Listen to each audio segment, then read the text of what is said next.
ভাবো তো, তুমি যদি সূর্যের দিকে এখন হাঁটা শুরু করো, তুমি কি কখনো সেখানে পৌঁছাতে পারবে? পৃথিবী থেকে সূর্যের দূরত্ব প্রায় 15 কোটি কিলোমিটার। হেঁটে গেলে তুমি যদি প্রতিদিন 8 ঘন্টা করে হাঁটতে পারো, তাহলে সূর্যে পৌঁছাতে তোমার লাগবে 3500 বছর।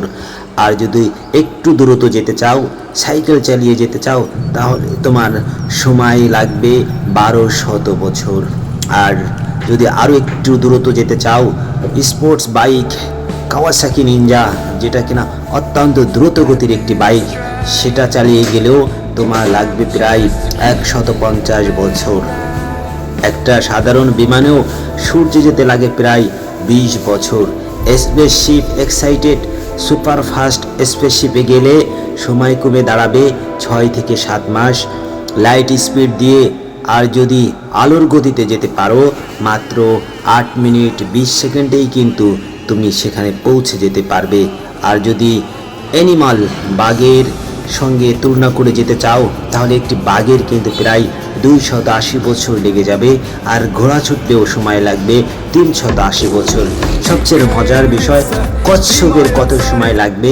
কচ্ছপ যদি হেঁটে যায়, তাহলে তার 50,000 বছর লেগে যাবে।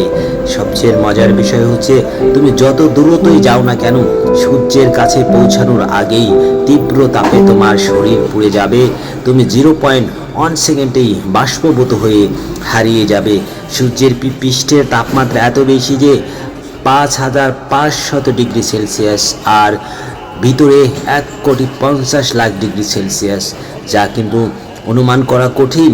একেবারে সেই সূর্য যদি পৃথিবীর নিচে নেমে আসে, পৃথিবীও কিন্তু মুহূর্তের মধ্যে পুড়ে ছারখার হয়ে যাবে।